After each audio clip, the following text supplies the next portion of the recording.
Hey, what's up, everybody?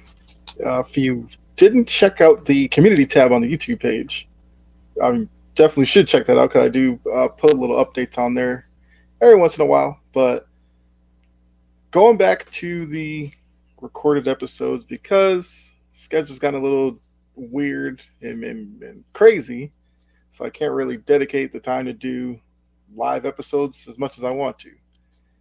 And plus, the live episodes usually run a little bit longer, and the recorded episodes are just easier for me. But yeah, I just wanted to get that out of the way first. So it's good to get back into these. Plus, with recorded episodes, it allows me to do more of them a week. So look for these every Monday, Wednesday, and Friday. That I can promise you. I will definitely make sure to keep these going. So with that, you already clicked on the video, so you already know what we're going to talk about. We got some NFL to talk about. Got some Premier League as they got started last weekend, which obviously I'm excited for. We'll talk about the women's national team because we heard some, I guess, interesting reflection from one of their players. Then we'll do Boston Sports Roundup, and then obviously I'll preview what's to come on the next episode, like I said, which will drop on Friday. Let's go ahead. You already know how it goes. Put up the little side by side. Boom. Got it. Let's go. So we learned it is official that Sam Darnold, yes, Sam Darnold will be the backup to Brock Purdy, which now leaves questions about what's going to happen with Trey Lance. Now, look, when that draft happened and the Niners moved up, there's a lot of rumors and speculation they were moving up to get Mac Jones. I never believed in that, and ultimately that's not what happened. What I thought they were going to do was they're going to move up to take Justin Fields, who I thought was the best quarterback in that draft after Trevor Lawrence. They decided to take a flyer on Trey Lance. Now it kind of looks like 2 years in, I guess this will be the third year, they are ready to move on from him. Because if he's going to be the third quarterback on the depth chart at this point, they might as well move him. I know there's the new rule about carrying an emergency quarterback, but Trey Lance at this point needs reps. And as a third team, guy, I just don't think it's going to be beneficial to his development. I still have no idea what kind of quarterback he's going to be. He seems to fit kind of the mold of where the game is going. As a guy who can run RPO, use his legs. There are questions about him throwing the ball and his ability, only because we haven't seen him do it enough. So I do think it's an interesting decision from San Francisco. What it does kind of lend to is the fact that with Purdy as the starter, Purdy's coming off the injury, the Niners are in win now mode. They feel more comfortable with Darnold, who's the vet, Darnold had his struggles in New York, but from what I saw with him with the Panthers last season at the end of the year, he was playing pretty well. So I think that there's a very good chance that if he has to spell Purdy for any amount of time this season, he'll do fine. It's just that it's just unfortunate to see what's going on with Trey Lance, because what he needs right now is an opportunity, and San Francisco just does not seem like they're going to give him that. So with the news of Darnold being the backup, I don't know. I don't really know what they do with Trey Lance. Should they put him kind of out there in the trade market? But if you're another team, how much you really giving up for a guy that they are giving up on? Can they convince Trey Lance or, keep him around this year? I guess let him get in whatever work he can at the facility. Then maybe next offseason, give him one more chance to either beat out Purdy for the starting job or beat out Darnold or whoever else is in camp to be the backup. I don't know. I just think, look, I'm not a big Trey Lance guy only because I don't really know much about him, but I feel like if you're going to move up with all the picks they had to give up to move up as high as they did,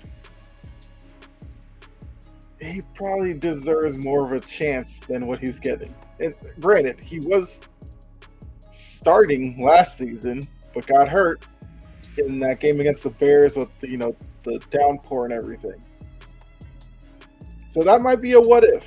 Like, what if Lance never got hurt in that game? Where would he be right now? But it's definitely a developing story to look at. Do the Niners move him? Is anybody really interested in him? Or does he kind of just stick around San Francisco hoping for an opportunity? Keeping up with the NFL news, Jonathan Taylor has been granted permission to seek a trade from the Colts.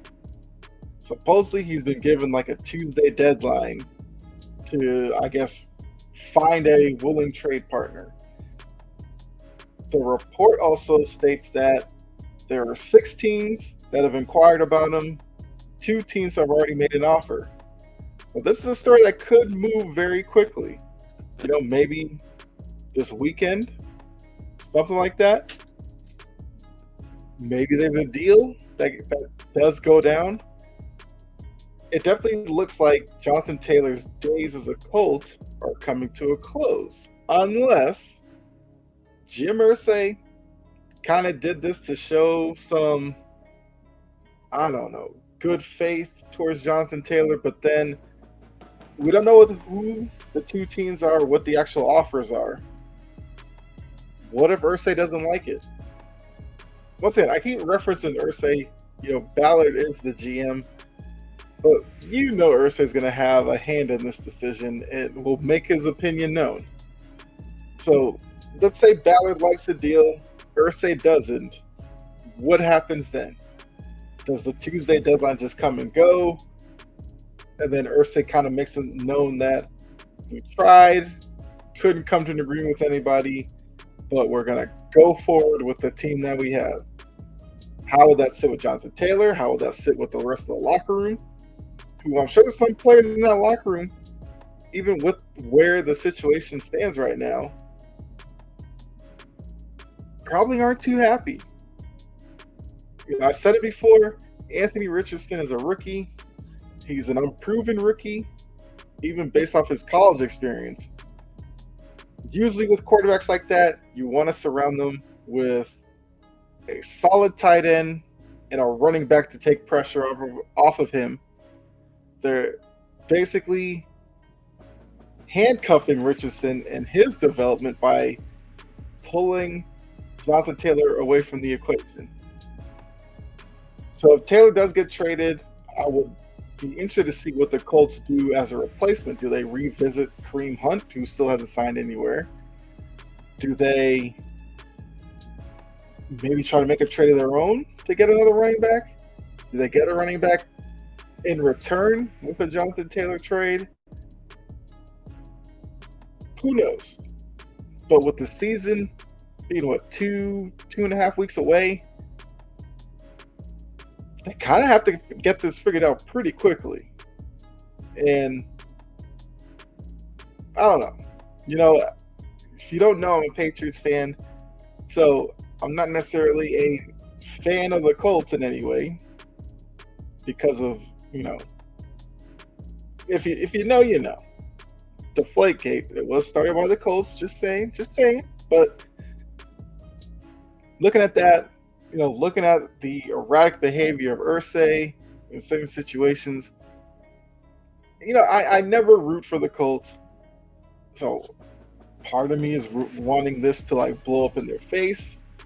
However that looks, whether it's no deal goes through, Taylor just becomes disgruntled, which affects the rest of the locker room, and the team just implodes. Who knows? But once again, another story to watch. With a Tuesday deadline, apparently, this has to get moving pretty quickly. So we'll see who gets involved. I mean, just off the top of my head, the teams I think should be involved, Buffalo, but you have to think the Colts aren't going to trade him within the AFC. At least that's what I think. So looking at NFC, Washington, I'm sure Bieniemy would love to have a Jonathan Taylor with Sam Howell. Minnesota got rid of Dalvin Cook. They replaced him with Jonathan Taylor. I'm not a believer in Alexander Madison as a lead running back. He's your backup. I think you're okay. But as the number one guy, no. Those are probably the top two I can think of right now. I'm sure it's probably some other one. Let's go with those two for right now. Washington and Minnesota. Those are my top two picks. All right, so now moving from American football to the world's game of football. Like I said, Premier League got started last weekend. Watched, a bunch of games. So basically how my Premier League and, all that experience goes. Most of the games are Saturday.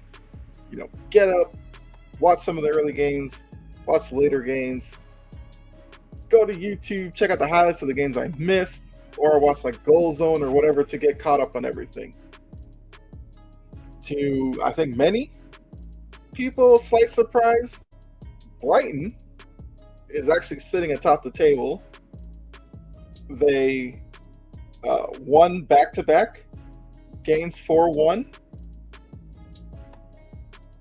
And they look like the most exciting team right now. It's only been 2 weeks. 2 games, of course. But they look like the most exciting team. They look like the most impressive team so far. And going into the season, a lot of people were kind of high on Brighton as like a top 5, top 6 in the table. But could they be that Cinderella story that crashes the top 4? Possibly. Like I said, it's only been 2 games, plenty more to go. But I'm just happy that the Premier League's back. I love it, And for those of you watching, yes, I'm American, live in the U.S., watch the Premier League, watch MLS as well. So I'm a New England Revolution fan, just to let you know. Which, I guess that's another thing, is that Petrovic, the goalkeeper from the Revolution, is apparently in talks to go join Chelsea, who you say Brighton had a really good start to their season. Chelsea's kind of on the other end. Chelsea spent a bunch of money, struggled out of the gates. If you haven't seen the video on like TikTok or whatever, it was the West Ham fans basically taunting Chelsea by saying, spent all that money just to suck. Pretty interesting. But Petrovic looks like he's going to become Chelsea's goalkeeper, which will definitely be a hurt to my Revolution because before the season they lost Matt Turner. No, actually that was last season. They lost Matt Turner to Arsenal. Matt Turner is now at, I think, Nottingham Forest. Now they're going to lose Petrovic, who was the guy in waiting once Matt Turner left. And I think the next keeper's Edwards. So, but definitely excited to see Brighton and what they're doing so far. Because I'm one of those who loves to see these new teams kind of crash the party. Like several years ago, Leicester City surprised everybody, won the title. I thought that was great fun. Last season, you had Newcastle, kind of the surprise team in the top 4. Maybe it is Brighton this year. But back-to-back 4-1 wins. Yes, the opposition, you wouldn't say was, best of the best in the league, but it's still 2 impressive wins. They beat Luton Town, newly promoted team, and Wolves. So we'll see what they can do this weekend. I believe they play West Ham this weekend, so that should be a good game. Now, the downside to the opening of the season so far, the refs have had some interesting decisions. I would say a rough start to the season. Had this McAllister play where he got a red. I didn't agree with it. Liverpool obviously didn't. They appealed it. And I believe the red card has been rescinded, which doesn't do much now necessarily because he did have to leave the game this past weekend, although Liverpool did win. And he doesn't have to miss, I guess, a game because of the red card because it rescinded. But it was definitely a questionable decision. It wasn't even just McAllister. I remember the Tim Ream. He was on a yellow, had a play in the box with the opposing player going down, and Ream was given a second yellow, which obviously is a red. And like I said, I thought it was a no call. They gave him a yellow. So hopefully the referees this upcoming weekend have some better decision making and aren't necessarily as big of a focal point coming out of this coming weekend. But I will say Liverpool. I think I was alluding to this.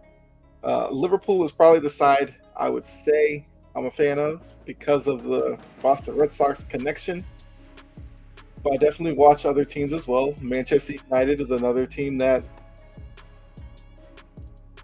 has had an interesting offseason. I'm not offseason. Well, they actually did, but an interesting start to the season where they had a win over Wolves. It was just 1-0. Then their past game didn't look good at all. They look like a team that is missing some punch up top, which was a concern coming in. And if it continues for them, it could be a rough season for United. But I guess hopefully they get on track. Like I said, I'm a big fan of Rashford, who's on Man United. He's playing in the middle right now, which I know is not the position he wants to be. But he's kind of have to make the best of it right now. Our transfer window is still open, so United can still make a move, but that should be at the top of their list. We'll see what other news and notes from the Premier League. I mean, Man City still looks dominant. Go figure. Arsenal looks like they're in for another good season. Yeah. Like I said, I cannot wait. Premier League is back and I'm loving it. So next up, Lindsey Horan. And I just realized I haven't been putting these up. So Lindsey Horan, doing an interview, was asked, obviously, what happened in the Women's World Cup. She gave, I guess it's her honest answer. She said the team was not prepared for the World Cup. Look, I honestly don't know what to do with that because the timing, number one, is a little bit of an issue for me. Vlatko stepped down or probably was fired, and they're just spinning it as him stepping down. And then now for Horan to come out and be like, we weren't prepared, seems like it's kind of kicking the coaching staff when they're down. It could very well be what happened. But I think for U.S. fans going into the World Cup, assuming that the U.S. team was the favorite to win it all, to bow out in the knockout round and then be like you weren't prepared. I don't know how that's going to fly necessarily with fans. We'll have to see who the federation appoints as the next coach going into the next World Cup cycle. Which, if you look at it, there's going to be a lot of pressure on the U.S. come the next World Cup, of course, to reassert themselves as the best team in the world after this showing. And I guess side note, shout out to Spain for winning the World Cup, who was definitely a team that was on my list of like 5 I could see win it all. Spain definitely proved they were the best team of the tournament. I guess I have to say shout out to Europe because Spain winning it all. They beat England in the final, and Sweden won the 3rd place game over Australia, which Australia as a host nation had a pretty good tournament as well. So now with these comments, the performance in the World Cup, could we be seeing a changing of the guard in the women's game? Are the days of the U.S. being the overwhelming favorite over? Because like I said, Spain is not going anywhere. At least I don't think. Even though Spain going into this tournament had their own turmoil, which they talked about a lot during the final, with basically the Spanish coach and some of the players not getting along. There were players that left the team because of him. A few of them came back. But now that they won the World Cup, we'll see if some of those players who maybe left come back into the fold because the product on the field explains itself. But Spain's not going anywhere. You figure England's going to continue to get better. Sweden, not going anywhere. Australia, up and coming.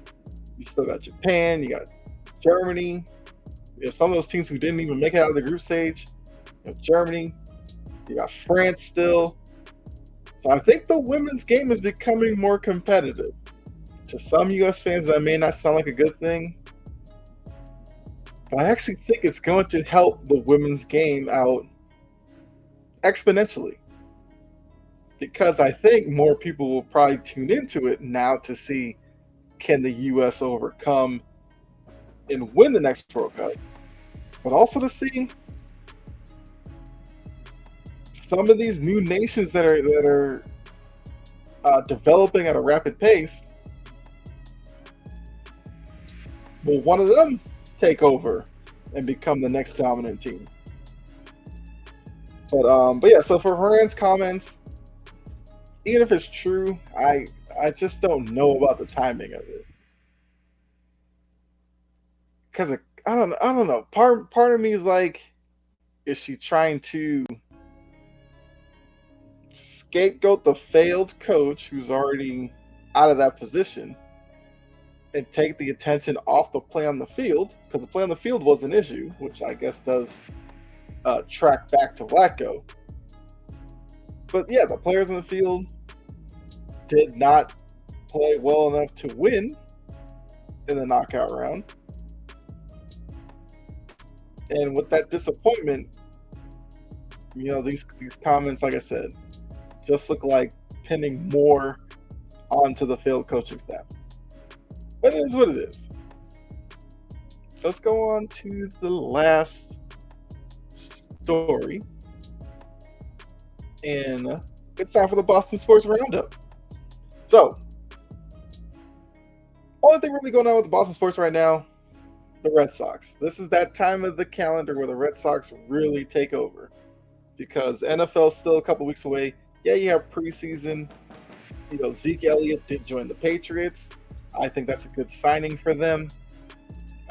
Expecting him to be a short yardage back, red zone, goal line. I think we're at pass blocking. With blitz pickup is where you'll see the impact of Zeke Elliott on the Patriots. But until we get kind of past preseason and get to the final cuts, not really much going on around the team. Although I do think that they're going to have a really good defense this season. I think the offense will be improved. I think Mac Jones will silence some doubters. Maybe not all of them, but some of them. The Celtics, they're in their offseason. Nothing going on there until their preseason starts. Although we know they're playing the Lakers on Christmas Day. Should be a great matchup. The Bruins, I probably should have put a graphic up, but Bergeron retired, what was that, last month? I think a couple of weeks ago, Krejci retired. So those are two pillars of this recent run for the Bruins that are now gone.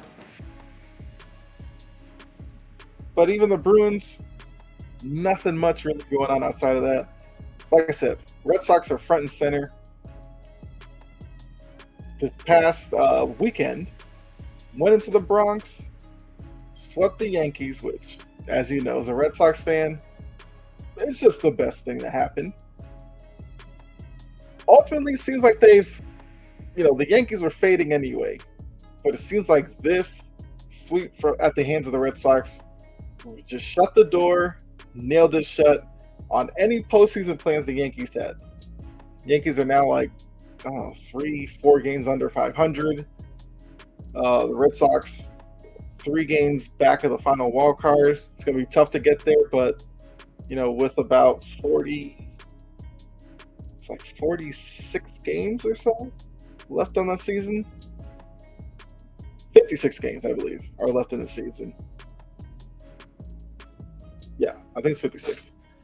There's still some time for them to make up and possibly sneak into a playoff spot, which I believe before the season, I said they were going to be in contention. I had them pegged as like an 85-win team, even though I think the over-under going into the season was like 78. So I obviously went with the over. We'll see if I'll end up being right at the end of the season. But great performances from Turner, Devers. I mean, look, Devers is a Yankee killer. We know that. They know that.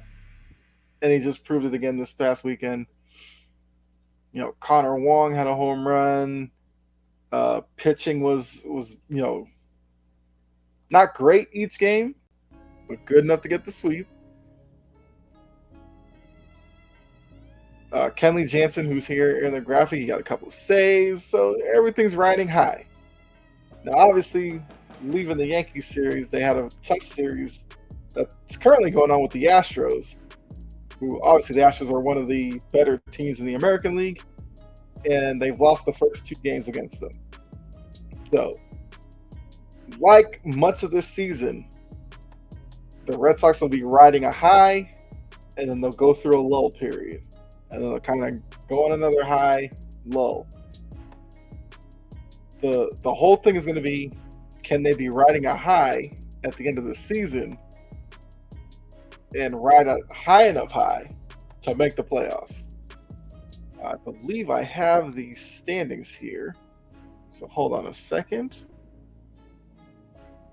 Let's see if I can. There we go. So currently, we have our division leaders with the Orioles, Rangers, Twins. Although, the running joke is if the Red Sox were in the Central, they'd probably be running away with it at this point. Actually, they wouldn't. They'd be like half a game up. Or 1 game up, I believe. Yeah, so whatever. But they're now 4.5 behind Seattle. Like I said, they've lost the first 2 against the Astros, so they've lost a little bit of ground. They're now 4 behind Toronto. I believe they were like 3 games behind at the start of the Astros series, I think. But they're still 5 games up on the Angels and 5.5 up on the Yankees. So there's kind of a gap here, whereas Toronto and Boston are really in contention for the wild card.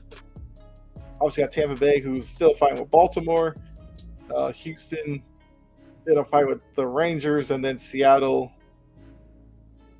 I guess also you could throw into that. So the AL West looks like they're going to get 3 teams in right now, but Toronto's only a half game behind Seattle. So, I mean, we'll see. I think the Red Sox have another series with the Blue Jays left on the schedule, I believe. Which, if not, it's going to make it even tougher for them to try to jump Toronto before they can make it into the playoffs.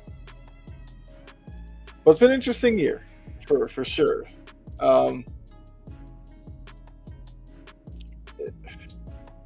It was definitely a big season coming in for Cora and Bloom. And I think if they can beat the expectation of the win-loss total, if they're an over 500 team, and miss out of a playoff spot by a couple of games, I could say this season's a win. Well, I guess we'll talk more about that at the end of the year. You know, hopefully they can get a win against the Astros here today and stem off the losing streak. I have to see who they have coming up later. So the Astros tonight, Astros tomorrow, so it's a 4-game set. Then they got the Dodgers right after. 3 games against the Dodgers. Then they got the Astros again. So this is going to be a tough stretch for the Red Sox, and I think it's going to make or break their season, to be honest with you. And so far, it's out to a rough start, losing the first 2 to the Astros. But let's look ahead. So as I said at the top of the episode, Mondays, Wednesdays, and Fridays when I'll drop videos now. So looking ahead to Friday, I will do quarterback rankings. I have a Discord, and people in Discord were throwing out topics for me, and they want me to do quarterback rankings. I will save that for Friday. But yeah, so make sure you hit the like button on this video. Make sure you subscribe to the channel. Would really appreciate it. A lot going on with the channel. I guess the brand as well, because I have gaming videos over on the Twitch channel, which is in the about section on YouTube. So you can check that out. Look at all my socials and make sure to follow me. But make sure you definitely follow the Twitch channel, because it's becoming a pretty big deal of sorts. But you have a lot of fun with FIFA over there. We're doing EA Sports, have some Madden coming, just a lot of fun over there. And basically gonna have it where Twitch will be for the gaming side, podcast will be YouTube. It's kind of a decision I had to make, because with the Twitch channel, about to be affiliate and everything like that. If you don't know, when you make affiliate with Twitch, it's like an exclusivity in terms of live streams to Twitch, and then after that you can put it on other socials. But I feel like the experience gets lost a little bit when it's not live with the gaming streams, because I do interact so much with those who do tune in. So that aspect of it gets lost. So that's why that's going to stay on Twitch. Podcast stuff and everything like that, the shorts and all that, strictly for YouTube. But definitely appreciate you tuning in.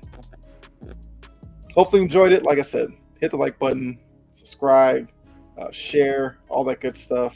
Greatly appreciate it. Thanks again. Like I said, I know it's been a little while between episodes, but like I said, the new schedule, Mondays, Wednesdays, and Fridays, you will get a video like this. I promise you that. So thank you for all that. Thank you for all the love and support, the growth of the channel. Let me know your thoughts also on anything I talked about in this episode. Put it down in the comment section. I will respond. That is one thing I can guarantee. If you want to give your opinion, give me suggestions for the channel, suggestions of topics for the next episode, you can definitely do that down in the comment section as well. But yeah, so I guess that's it. Guess I'm out. Be safe, God bless, and I'll catch you in the next video, which will be Friday. Or if you head on over to Twitch, there'll probably be a stream tomorrow. But like I said, we'll see. So thanks again. Enjoy the rest of your day, and I'll see you in the next video. All right, I'm out of here.